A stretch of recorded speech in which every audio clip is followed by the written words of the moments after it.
Hello everybody, welcome back to my channel. Hope you guys are having a great day. So today I decided, it's May the 4th, Star Wars Day, and it's been like a long while since I've reviewed an Amphibia episode, and the show came back from hiatus on March 19th. And I guess I've just been pretty busy and a lot of other things and a little bit lazy, but I decided for today, since the episode Escape to Amphibia is like the Star Wars episode of the show, I decided I would cover it today. So yeah, I'm sorry for the long wait, but I do want to get caught up and have all these episode reviews done before the finale, The Hardest Thing, which is in 10 days. So yeah, anyways, I guess let's just get started, and happy Star Wars Day. So let's start off with a summary of the episode.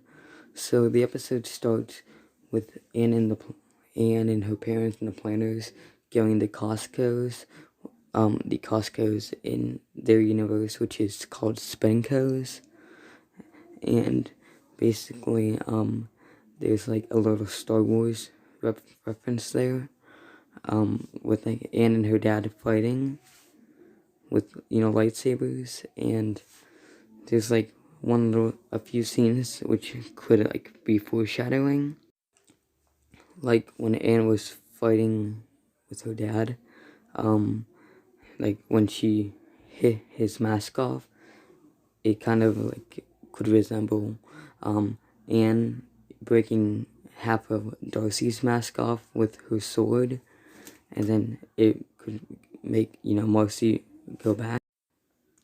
As they're leaving the store, Mr. X and the FBI finally catch the planners and take them into, like basically imprison them. So Anne and her parents gather up all the human characters that we've met throughout the first half of season 3, and bring them all together to help them save, the planners. And, because as they say, there's no filler in Amphibia, which is true.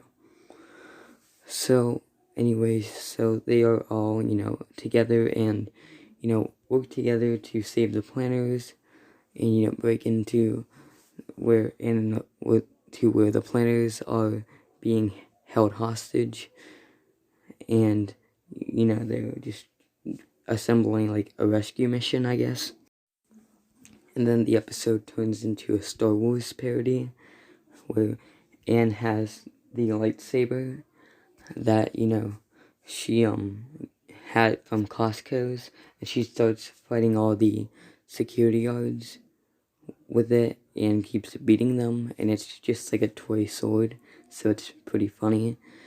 And they also made like a parody of the Darth Vader hallway scene from Star Wars Rogue One, and with Anne, and that part was really cool. After this, they all successfully rescue the planners and, get out of prison themselves. And then the planners, Sprig, Polly, and Hop Pop all reunite with the closest people that they've made, that the people they become closest to on Earth. And I thought that part was really sweet. And then, so after this, Anne and the planners are just about ready to leave to go back to Amphibia through the portal, but Mr. X stops them at the last minute.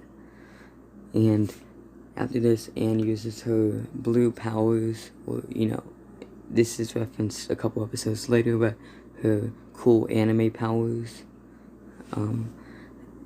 and, stops Mr. X from, just stopping them from Amphibia.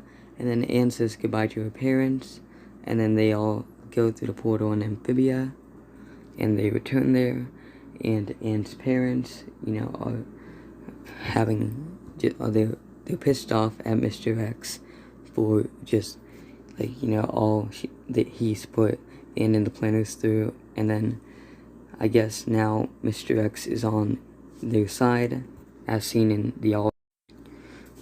Okay, so after Anne and the Planners return to Amphibia, they think that they're just gonna get back home and, or, back to Woodwood, and everything will be different, but it will be fine.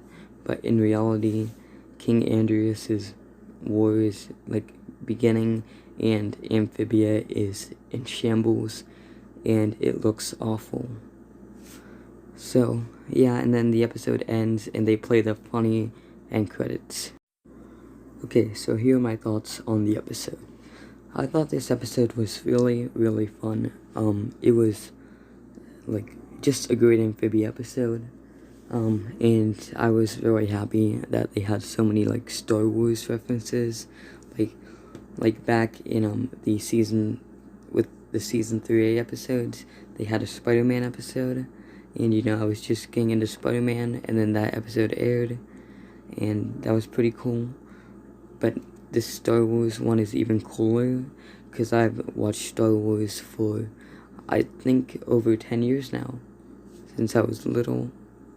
Since I was young, yeah, really young, I've been watching Star Wars, so it was really cool to see that in an Amphibia episode, and just so many cool things from it. And I hear that quite a few people dislike this episode, and I don't know why. This episode was just so cool and so fun, so action-packed, and I think it was totally worth, waiting a few months over the hiatus for it. So yeah, the episode was just great. I think it would have worked well as this mid-season finale, but I think as the return episode, I think it works maybe even better. Also, I really liked how all the human characters, some of them we've seen quite a few times, but others were just one time. Some people think we see him once, we're never gonna see him again, but it was really cool to see all of them come together and have all those episodes pay off in the end, to save the planners. So I think that was a really cool thing. And then also one thing I wanted to point out was when Terry was making a tune to open up a portal. The one that opened up Amphibia was the Gravity Falls theme, so that was pretty cool.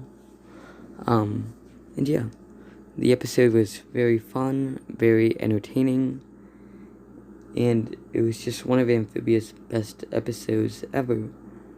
I think I'm gonna give it a 9.5 out of 10.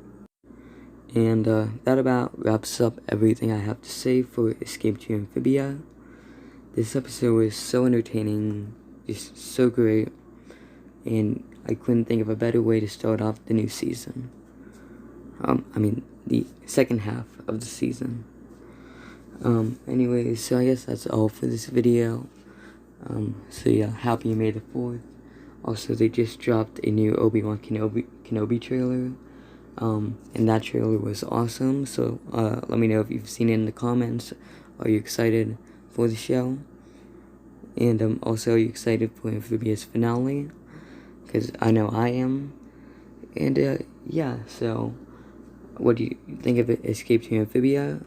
Was it good? Was it bad? Let me know. And I will see you guys in the next one. Goodbye.